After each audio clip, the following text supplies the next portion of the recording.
تفہیم القرآن سید ابوالعلا مودودی سورہ شورا آیات 1 تا 10۔ اعوذ باللہ من الشیطان الرجیم بسم اللہ الرحمن الرحیم۔ حامیم عین سین قاف حمیم عین سین قاف۔ کذالک یوحی الیک و الی الذین من قبلک اللہ العزیز الحکیم۔ اسی طرح اللہ غالب و حکیم تمہاری طرف اور تم سے پہلے گزرے ہوئے رسولوں کی طرف وحی کرتا رہا ہے۔ تفسیر۔ افتتاح کلام کا یہ انداز خود بتا رہا ہے کہ پس منظر میں وہ چمک گوئیاں ہیں جو مکہ معظمہ کی ہر محفل، ہر چوپال اور ہر کوچہ و بازار اور ہر مکان اور دکان میں اس وقت نبی صلی اللہ علیہ وسلم کی دعوت اور قرآن کے مضامین پر ہو رہی تھیں۔ لوگ کہتے تھے کہ نامعلوم یہ شخص کہاں سے یہ نرالی باتیں نکال کر لا رہا ہے، ہم نے تو ایسی باتیں نہ کبھی سنی نہ ہوتے دیکھیں۔ وہ کہتے تھے کہ یہ عجیب ماجرا ہے کہ باپ دادا سے جو دین چلا آ رہا ہے، ساری قوم جس دین کی پیروی کر رہی ہے، سارے ملک میں جو طریقے صدیوں سے رائج ہیں، یہ شخص ان سب کو غلط قرار دیتا ہے اور کہتا ہے کہ جو دین میں پیش کر رہا ہوں وہ صحیح ہے۔ وہ کہتے تھے اس دین میں کو بھی اگر یہ اس حیثیت سے پیش کرتا کہ دین آبائی اور رائج الوقت طریقوں میں اسے کچھ قباحت نظر آتی ہے اور ان کی جگہ اس نے کوئی نئی باتیں سوچ نکالی ہیں تو اس پر کچھ گفتگو بھی کی جا سکتی تھی، مگر وہ تو کہتا ہے کہ یہ خدا کا کلام ہے جو میں تمہیں سنا رہا ہوں۔ یہ بات آخر کیسے مان لی جائے؟ کیا خدا اس کے پاس آتا ہے یا یہ خدا کے پاس جاتا ہے یا اس کی اور خدا کی بات چیت ہوتی ہے؟ انہی چرچوں اور چمک گوئیوں پر بظاہر رسول اللہ صلی اللہ علیہ وسلم کو خطاب کرتے ہوئے مگر دراصل کفار کو سناتے ہوئے ارشاد ہوا ہے کہ ہاں یہی باتیں اللہ عزیز و حکیم وحی فرما رہا ہے اور یہی مضامین لیے ہوئے اس کی وحی پچھلے تمام انبیاء علیہم السلام پر نازل ہوتی رہی ہے۔ وحی کے لغوی معنی ہیں اشارہ صریح اور اشارہ خفی، یعنی ایسا اشارہ جو سرعت کے ساتھ اس طرح کیا جائے کہ بس اشارہ کرنے والا جانے یا وہ شخص جسے اشارہ کیا گیا ہے باقی کسی اور شخص کو اس کا پتہ نہ چلے۔ اس لفظ کو اصطلاحاً اس ہدایت کے لیے استعمال کیا گیا ہے جو بجلی کی کوند کی طرح اللہ تعالیٰ کی طرف سے اس کے کسی بندے کے دل میں ڈالی جائے۔ ارشاد الہی کا مدعا یہ ہے کہ اللہ کے کسی کے پاس آنے یا اس کے پاس کسی کے جانے اور روبرو گفتگو کرنے کا کوئی سوال پیدا نہیں ہوتا۔ وہ غالب اور حکیم ہے۔ انسانوں کی ہدایت اور رہنمائی کے لیے جب بھی وہ کسی بندے سے رابطہ قائم کرنا چاہتا ہے، کوئی دشواری اس کے ارادے کی راہ میں مزاحم نہیں ہو سکتی اور وہ اپنی حکمت سے اس کام کے لیے وحی کا طریقہ اختیار فرما لیتا ہے۔ اسی مضمون کا اعادہ سورت کی آخری آیات میں کیا گیا ہے اور وہاں اسے زیادہ کھول کر بیان فرمایا گیا ہے۔ پھر یہ جو ان لوگوں کا خیال تھا کہ یہ نرالی باتیں ہیں، اس پر ارشاد ہوا کہ یہ نرالی باتیں نہیں ہیں بلکہ محمد صلی اللہ علیہ وسلم سے پہلے جتنے انبیاء علیہم السلام آئے ہیں ان سب کو بھی خدا کی طرف سے یہی کچھ ہدایات دی جاتی رہی ہیں۔ لہو ما فی السماوات و ما فی الارض، آسمانوں اور زمین میں جو کچھ بھی ہے اسی کا ہے۔ وہو العلی العظیم، وہ برتر اور عظیم ہے۔ تفسیر۔ یہ تمہیدی فقرے محض اللہ تعالیٰ کی تعریف میں ارشاد نہیں ہو رہے ہیں بلکہ ان کا ہر لفظ اس پس منظر سے گہرا ربط رکھتا ہے جس میں یہ آیات نازل ہوئی ہیں۔ نبی صلی اللہ علیہ وسلم اور قرآن کے خلاف جو لوگ چمک گوئیاں کر رہے تھے ان کے اعتراضات کی اولین بنیاد یہ تھی کہ حضور صلی اللہ علیہ وآلہ وسلم ان کو توحید کی دعوت دے رہے تھے اور وہ اس پر کان کھڑے کر کے کہتے تھے کہ اگر اکیلا ایک اللہ ہی معبود، حاجت روا اور شارع ہے تو پھر ہمارے بزرگ کیا ہوئے؟ اس پر فرمایا گیا ہے کہ یہ پوری کائنات اللہ تعالیٰ کی ملک ہے۔ مالک کے ساتھ اس کی ملکیت میں کسی اور کی خداوندی آخر کس طرح چل سکتی ہے، خصوصاً جب کہ وہ دوسرے جن کی خداوندی مانی جاتی ہے یا جو اپنی خداوندی چلانا چاہتے ہیں خود بھی اس کے مملوک ہیں۔ پھر فرمایا گیا کہ وہ برتر اور عظیم ہے، یعنی اس سے بالاتر اور بزرگ تر ہے کہ کوئی کہ اس کا ہمسر ہو اور اس کی ذات، صفات، اختیارات اور حقوق میں سے کسی چیز میں بھی حصہ دار بن سکے۔ تکاد السماوات یتفطرن من فوقہن، قریب ہے کہ آسمان اوپر سے پھٹ پڑیں۔ تفسیر: یعنی یہ کوئی معمولی بات تو نہیں ہے کہ کسی مخلوق کا نسب خدا سے جا ملایا گیا اور اسے خدا کا بیٹا یا بیٹی قرار دے دیا گیا، کسی کو حاجت روا اور فریاد رس ٹھہرا لیا گیا اور اس سے دعائیں مانگی جانے لگیں، کسی بزرگ کو دنیا بھر کا کارساز سمجھ لیا گیا اور اعلانیہ کہا جانے لگا کہ ہمارے حضرت ہر وقت ہر جگہ ہر شخص کی سنتے ہیں اور وہی ہر ایک کی مدد کو پہنچ کر اس کے کام بنایا کرتے ہیں۔ کسی کو امر و نہی اور حلال و حرام کا مختار مان لیا گیا اور خدا کو چھوڑ کر لوگ اس کے احکام کی اطاعت اس طرح کرنے لگے کہ گویا وہی ان کا خدا ہے۔ خدا کے مقابلے میں یہ وہ جسارتیں ہیں جن پر اگر آسمان پھٹ پڑیں تو کچھ بعید نہیں۔ یہی مضمون سورہ مریم آیات 88 تا 91 میں بھی ارشاد ہوا ہے۔ وَالْمَلَائِكَةُ يُسَبِّحُونَ بِحَمْدِ رَبِّهِمْ، فرشتے اپنے رب کی حمد کے ساتھ اس کی تسبیح کر رہے ہیں۔ وَيَسْتَغْفِرُونَ لِمَنْ فِي الْأَرْضِ، اور زمین والوں کے حق میں درگزر کی درخواستیں کیے جاتے ہیں۔ تفسیر: مطلب یہ ہے کہ فرشتے انسانوں کی یہ باتیں سن سن کر کانوں پر ہاتھ رکھتے ہیں کہ یہ کیا بکواس ہے جو ہمارے رب کی شان میں کی جا رہی ہے، اور یہ کیسی بغاوت ہے جو زمین کی اس مخلوق نے برپا کر رکھی ہے۔ وہ کہتے ہیں سبحان اللہ، کس کی یہ حیثیت ہو سکتی ہے کہ رب العالمین کے ساتھ الوہیت اور حکم میں شریک ہو سکے، اور کون اس کے سوا ہمارا اور سب بندوں کا محسن ہے کہ اس کی حمد کے ترانے گائے جائیں اور اس کا شکر ادا کیا جائے۔ پھر وہ محسوس کرتے ہیں کہ یہ ایسا جرم عظیم دنیا میں کیا جا رہا ہے جس پر اللہ تعالیٰ کا غضب ہر وقت بھڑک سکتا ہے، اس لیے وہ زمین پر بسنے والے ان خود فراموش اور خدا فراموش بندوں کے حق میں بار بار رحم کی درخواست کرتے ہیں کہ ابھی ان پر عذاب نازل نہ کیا جائے اور انہیں سنبھلنے کا کچھ اور موقع دیا جائے۔ الا ان اللہ هو الغفور الرحیم، آگاہ رہو، حقیقت میں اللہ غفور و رحیم ہے۔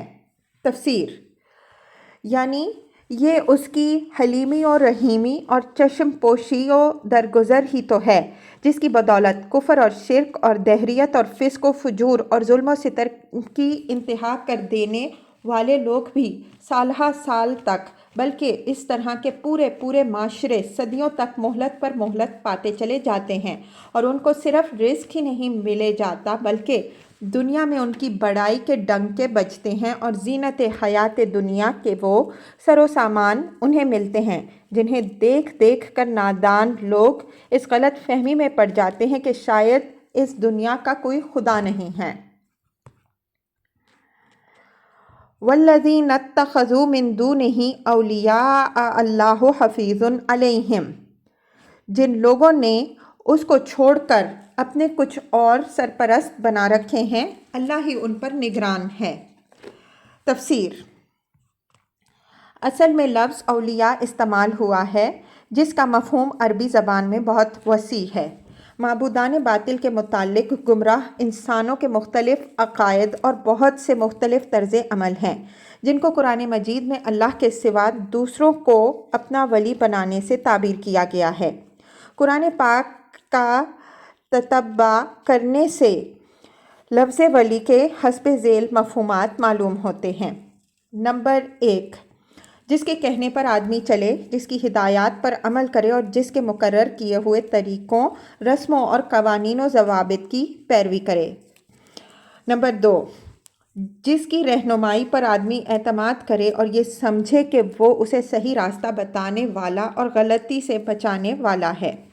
نمبر 3، جس کے متعلق آدمی یہ کہے کہ میں دنیا میں خواہ کچھ کرتا رہوں وہ مجھے اس کے برے نتائج سے، اور اگر خدا ہے اور آخرت بھی ہونے والی ہے تو اس کے عذاب سے بچا لے گا۔ نمبر 4، جس کے متعلق آدمی یہ سمجھے کہ وہ دنیا میں فوق الفطری طریقے سے اس کی مدد کرتا ہے، آفات و مصائب سے اس کی حفاظت کرتا ہے، اسے روزگار دلواتا ہے، اولاد دیتا ہے، مرادیں بر لاتا ہے اور دوسری ہر طرح کی حاجتیں پوری کرتا ہے۔ بعض مقامات پر قرآن میں ولی کا لفظ ان میں سے کسی ایک معنی میں استعمال کیا گیا ہے اور بعض مقامات پر جامعیت کے ساتھ اس کے سارے ہی مفہومات مراد ہیں۔ آیت زیر تشریح میں بھی انہی میں سے ایک ہے۔ یہاں اللہ کے سوا دوسروں کو ولی بنانے سے مراد مذکورہ بالا چاروں معنوں میں ان کو اپنا سرپرست بنانا اور حامی و مددگار سمجھنا ہے۔ وما انت علیہم بوکیل، تم ان کے حوالہ دار نہیں ہو۔ تفسیر: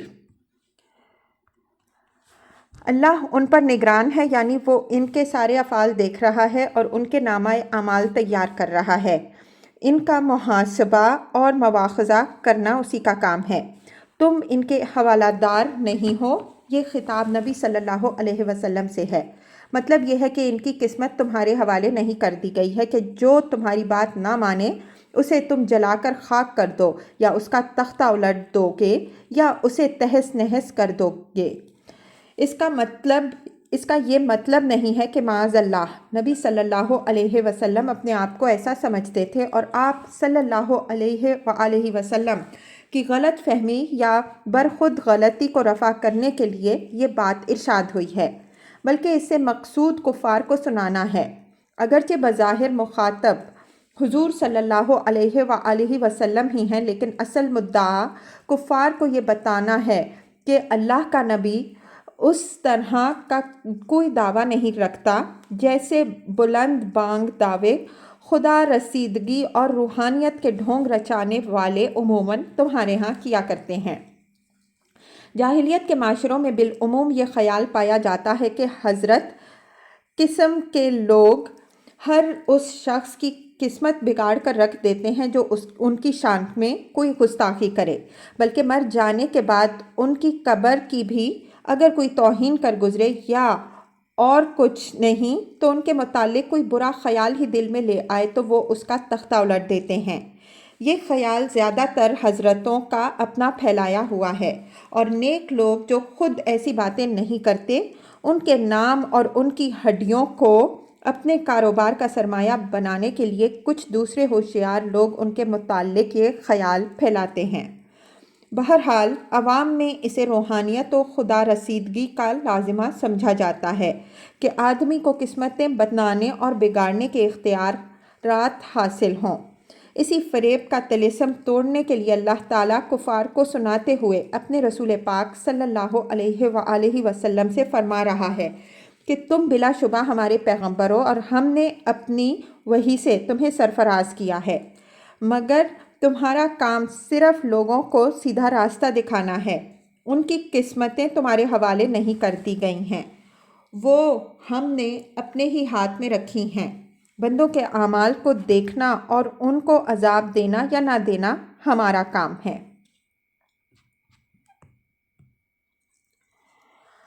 وَكَذَلِكَ أَوْحَيْنَا إِلَيْكَ قُرْآنًا عَرَبِيًّا، ہاں اسی طرح اے نبی صلی اللہ علیہ وسلم یہ قرآن عربی ہم نے تمہاری طرف وحی کیا ہے۔ تفسیر: وہی بات پھر دہرا کر زیادہ زور دیتے ہوئے کہی گئی جو آغاز کلام میں کہی گئی تھی، اور یہ قرآن عربی کہہ کر سامعین کو متنبہ کیا گیا ہے کہ یہ کسی غیر زبان میں نہیں ہے، تمہاری اپنی زبان میں ہے، تم براہ راست اسے خود سمجھ سکتے ہو۔ اس کے مضامین پر غور کر کے دیکھو کہ یہ پاک صاف اور بے غرض رہنمائی کیا خداوند عالم کے سوا کسی اور کی طرف سے بھی ہو سکتی ہے؟ لتنذر القری ومن حولہا، تاکہ تم بستیوں کے مرکز یعنی شہر مکہ اور اس کے گرد و پیش میں رہنے والوں کو خبردار کر دو۔ تفسیر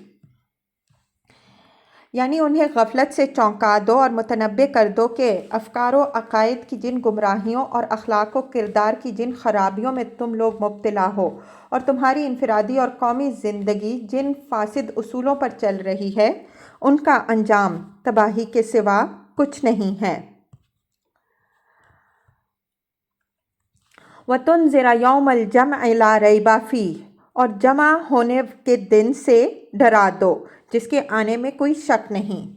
تفسیر یعنی انہیں یہ بھی بتا دو کہ یہ تباہی و بربادی صرف دنیا ہی تک محدود نہیں ہے، بلکہ آگے وہ دن بھی آنا ہے جب اللہ تعالیٰ تمام انسانوں کو جمع کر کے ان کا حساب لے گا۔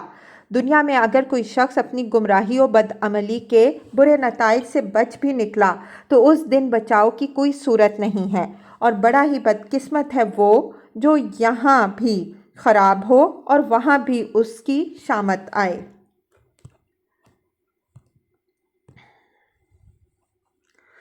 فریقم فی الجنۃ و فریقم فی السعیر، ایک گروہ کو جنت میں جانا ہے اور دوسرے گروہ کو دوزخ میں۔ وَلَوْ شَاءَ اللَّهُ لَجَعَلَهُمْ أُمَّةً وَاحِدَةً، اگر اللہ چاہتا تو ان سب کو ایک ہی امت بنا دیتا۔ وَلَٰكِن يُدْخِلُ مَن يَشَاءُ فِي رَحْمَتِهِ، مگر وہ جسے چاہتا ہے اپنی رحمت میں داخل کرتا ہے۔ وَالظَّالِمُونَ مَا لَهُم مِّن وَلِيٍّ وَلَا نَصِيرٍ، اور ظالموں کا نہ کوئی ولی ہے نہ مددگار۔ تفسیر یہ مضمون اس سلسلہ کلام میں 3 مقاصد کے لیے آیا ہے۔ اولاً اس سے مقصود نبی صلی اللہ علیہ وسلم کو تعلیم و تسلی دینا ہے۔ اس میں حضور صلی اللہ علیہ وسلم کو یہ بات سمجھائی گئی ہے کہ آپ صلی اللہ علیہ وآلہ وسلم کفار مکہ کی جہالت اور ضلالت اور اوپر سے ان کی ضد اور ہٹ دھرمی کو دیکھ دیکھ کر اس قدر زیادہ نہ کڑھیں۔ اللہ کی مرضی یہی ہے کہ انسانوں کو اختیار و انتخاب کی آزادی عطا کی جائے، پھر جو ہدایت چاہے اسے ہدایت ملے اور جو گمراہی پسند کرے اسے جانے دیا جائے جدھر وہ جانا چاہتا ہے۔ اگر یہ اللہ کی مصلحت نہ ہوتی تو انبیاء علیہم السلام اور کتابیں بھیجنے کی حاجت ہی نہ کیا تھی۔ اس کے لیے تو اللہ جل شانہ کا ایک تخلیقی اشارہ کافی تھا۔ سارے انسان اسی طرح مطیع فرما ہوتے جس طرح دریا، پہاڑ، درخت، مٹی، پتھر اور سب حیوانات ہیں۔ اس مقصد کے لیے یہ مضمون دوسرے مقامات پر بھی قرآن مجید میں بیان ہوا ہے۔ ملاحظہ ہو تفہیم القرآن جلد اول سورہ انعام حواشی 23 تا 25 اور 71۔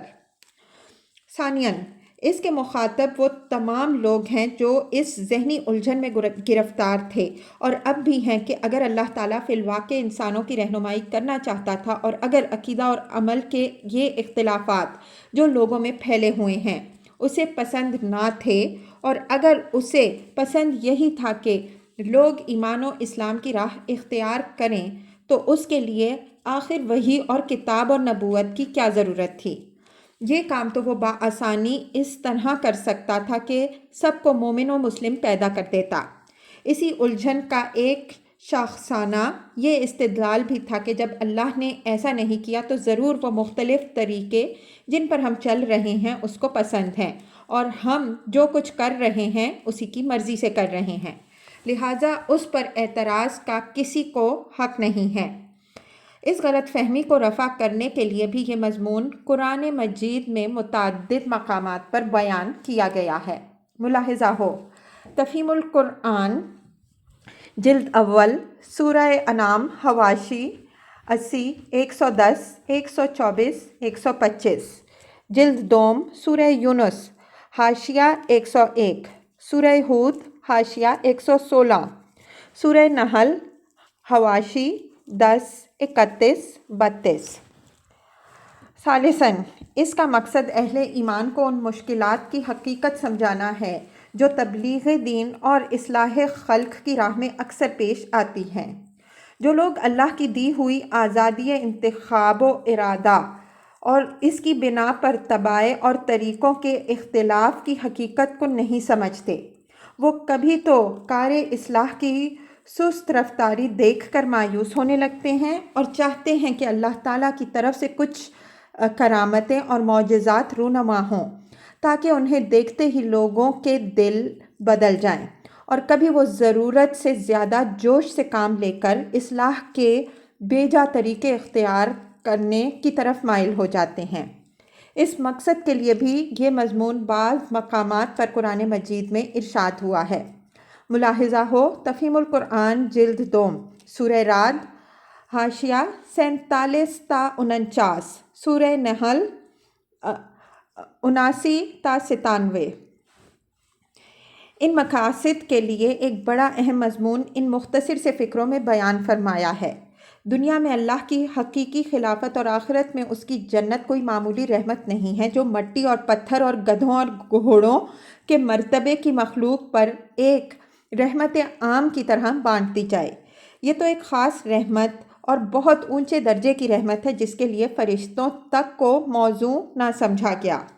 اسی لیے انسان کو ایک ذی اختیار مخلوق کی حیثیت سے پیدا کر کے اللہ نے اپنی زمین کے یہ وسیع ذرائع اس کے تصرف میں دیے اور یہ ہنگامہ خیز طاقتیں اس کو بخشیں تاکہ یہ اس امتحان سے گزر سکے جس میں کامیاب ہو کر ہی کوئی بندہ اس کی یہ رحمت خاص پانے کے قابل ہو سکتا ہے۔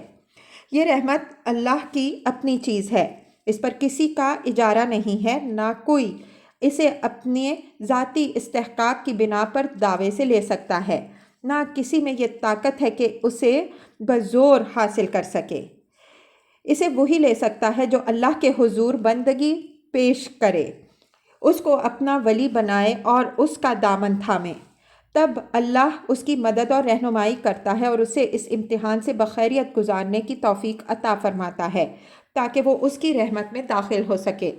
لیکن جو ظالم اللہ ہی سے منہ موڑ لے اور اس کے بجائے دوسروں کو اپنا ولی بنا بیٹھے، اللہ کو کچھ ضرورت نہیں پڑی ہے کہ خواہ مخواہ زبردستی اس کا ولی بنے، اور دوسرے جن کو وہ ولی بناتا ہے سرے سے کوئی علم، کوئی طاقت اور کسی قسم کے اختیارات ہی نہیں رکھتے کہ اس کی ولایت کا حق ادا کر کے اسے کامیاب کرا دیں۔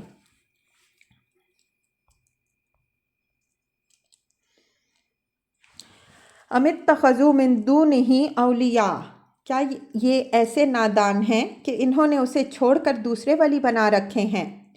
فاللہ هو الولی، ولی تو اللہ ہی ہے، وہو یحیی الموتیٰ، وہی مردوں کو زندہ کرتا ہے، وہو علی کل شیء قدیر، اور وہ ہر چیز پر قادر ہے۔ تفسیر: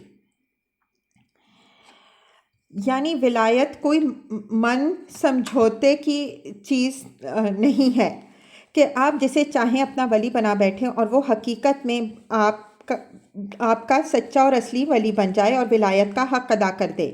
یہ تو ایک امر واقعی ہے جو لوگوں کی خواہشات کے ساتھ بنتا اور بدلتا نہیں چلا جاتا، بلکہ جو حقیقت میں ولی ہے وہی ولی ہے، خواہ آپ اسے ولی سمجھیں یا نہ سمجھیں، مانیں یا نہ مانیں، اور جو حقیقت میں ولی نہیں ہے وہ ولی نہیں، خواہ آپ مرتے دم تک اسے ولی سمجھتے اور مانتے چلے جائیں۔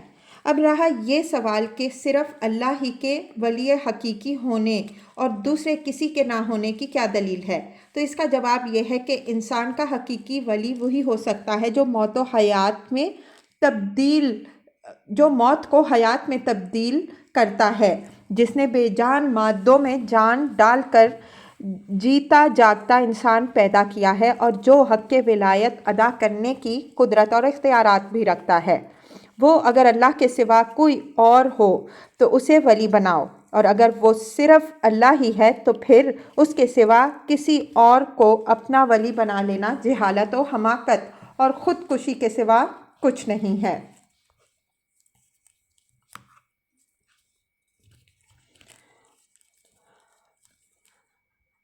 وَمَا اخْتَلَفْتُمْ فِيهِ مِنْ شَيْءٍ، تمہارے درمیان جس معاملے میں بھی اختلاف ہو۔ تفسیر: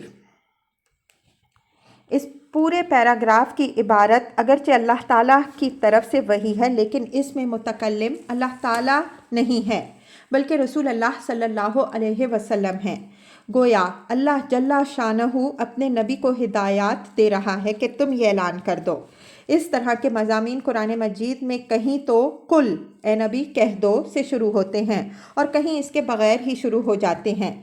صرف انداز کلام بتا دیتا ہے کہ یہاں متکلم اللہ نہیں ہے بلکہ اللہ کا رسول ہے صلی اللہ علیہ وسلم، بلکہ بعض مقامات پر تو کلام اللہ کا ہوتا ہے اور متکلم اہل ایمان ہوتے ہیں، جیسے مثلاً سورہ فاتحہ میں ہے، یا متکلم فرشتے ہوتے ہیں جیسے مثلاً سورہ مریم آیات 64 تا 65 میں ہے۔ فَحُکْمُهُ إِلَى اللَّهِ، اس کا فیصلہ کرنا اللہ کا کام ہے۔ تفسیر: یہ اللہ تعالیٰ کے مالک کائنات اور ولی حقیقی ہونے کا فطری اور منطقی تقاضا ہے۔ جب بادشاہی اور ولایت اسی کی ہے تو لامحالہ پھر حاکم بھی وہی ہے، اور انسانوں کے باہمی تنازعات اور اختلافات کا فیصلہ کرنا بھی اسی کا کام ہے۔ اس کو جو لوگ صرف آخرت کے لیے مخصوص سمجھتے ہیں وہ غلطی کرتے ہیں۔ کوئی دلیل اس امر کی نہیں ہے کہ اللہ کی یہ حاکمانہ حیثیت اس دنیا کے لیے نہیں بلکہ صرف موت کے بعد کی زندگی کے لیے ہے۔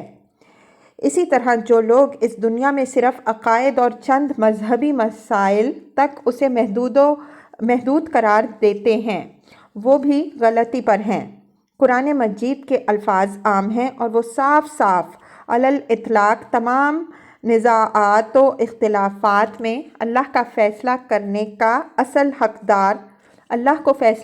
کا اصل حقدار قرار دیتے ہیں۔ ان کی روح سے اللہ جس طرح آخرت کا مالک یوم الدین ہے اسی طرح اس دنیا کا بھی احکم الحاکمین ہے، اور جس طرح وہ اعتقادی اختلافات میں یہ طے کرنے والا ہے کہ حق یہ ہے اور باطل کیا، ٹھیک اسی طرح قانونی حیثیت سے بھی وہی یہ طے کرنے والا ہے کہ انسان کے لیے پاک کیا ہے اور ناپاک کیا، جائز اور حلال کیا ہے اور حرام و مکروہ کیا ہے، اخلاق میں بدی اور زشتی کیا ہے اور نیکی و خوبی کیا، معاملات میں کس کا کیا حق ہے اور کیا نہیں ہے، معاشرت اور تمدن اور سیاست اور معیشت میں کون سے طریقے درست ہیں اور کون سے غلط۔ آخر اسی بنیاد پر تو قرآن میں یہ بات اصول قانون کے طور پر ثبت کی گئی ہے کہ فَإِن تَنَازَعْتُمْ فِي شَيْءٍ فَرُدُّوهُ إِلَى اللَّهِ وَالرَّسُولِ، سورہ النساء آیت 59، اور وَمَا كَانَ لِمُؤْمِنٍ وَلَا مُؤْمِنَةٍ إِذَا قَضَى اللَّهُ وَرَسُولُهُ أَمْرًا أَن يَكُونَ لَهُمُ الْخِيَرَةُ مِنْ أَمْرِهِمْ، سورہ احزاب آیت 36، اور اتبعوا ما انزل الیکم من ربکم ولا تتبعوا من دونہ اولیاء، سورہ اعراف آیت 3۔ پھر جس سیاق و سباق میں یہ بات آئی ہے اس کے اندر یہ ایک اور معنی بھی دے رہی ہے، اور وہ یہ ہے کہ اختلافات کا فیصلہ کرنا اللہ تعالیٰ کا محض قانونی حق ہی نہیں ہے جس کے ماننے یا نہ ماننے پر آدمی کا کافر و مومن ہونے کا مدار ہے، بلکہ اللہ فی الواقع عملاً بھی حق اور باطل کا فیصلہ کر رہا ہے، جس کی بدولت باطل اور اس کے پرستار آخر کار تباہ ہوتے ہیں اور حق اور اس کے پرستار سرفراز کیے جاتے ہیں، خواہ اس فیصلے کے نفاذ میں دنیا والوں کو کتنی ہی تاخیر ہوتی نظر آتی ہو۔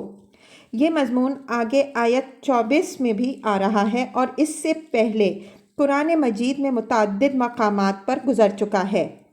ملاحظہ ہو تفہیم القرآن جلد دوم، سورہ رعد حواشی 34-60، سورہ ابراہیم حواشی 26-34 تا 40، سورہ بنی اسرائیل حاشیہ 100، جلد سوم، سورہ انبیاء حواشی 15 تا 18، 44 تا 46۔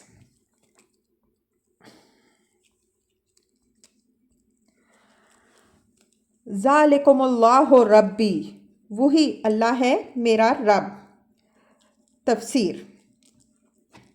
یعنی جو اختلافات کا فیصلہ کرنے والا اصل حاکم ہے، علیہ توکلت، اسی پر میں نے بھروسہ کیا، وإلیہ انیب، اور اسی کی طرف میں رجوع کرتا ہوں۔ تفسیر: یہ دو فعل ہیں جن میں سے ایک بصیغہ ماضی بیان ہوا ہے اور دوسرا بصیغہ مضارع، جس میں استمرار کا مفہوم پایا جاتا ہے۔ صیغہ ماضی میں فرمایا میں نے اسی پر بھروسہ کیا، یعنی ایک دفعہ میں نے ہمیشہ ہمیشہ کے لیے فیصلہ کر لیا کہ جیتے جی مجھے اسی کی مدد، اسی کی رہنمائی، اسی کی حمایت و حفاظت اور اسی کے فیصلے پر اعتماد کرنا ہے۔ پھر صیغہ مضارع میں فرمایا میں اسی کی طرف رجوع کرتا ہوں، یعنی جو معاملہ بھی مجھے اپنی زندگی میں پیش آتا ہے میں اس میں اللہ ہی کی طرف رجوع کرتا ہوں۔ کوئی مصیبت، تکلیف یا مشکل پیش آتی ہے تو کسی کی طرف نہیں دیکھتا، اس سے مدد مانگتا ہوں۔ کوئی خطرہ پیش آتا ہے تو اس کی پناہ ڈھونڈتا ہوں اور اس کی حفاظت پر بھروسہ کرتا ہوں۔ کوئی مسئلہ درپیش ہوتا ہے تو اس سے رہنمائی طلب کرتا ہوں اور اسی کی تعلیم و ہدایت میں اس کا حل یا حکم تلاش کرتا ہوں، اور کسی سے نزاع ہوتی ہے تو اسی کی طرف دیکھتا ہوں کہ اس کا آخری فیصلہ وہی کرے، اور یقین رکھتا ہوں کہ جو فیصلہ بھی وہ کرے گا وہی حق ہوگا۔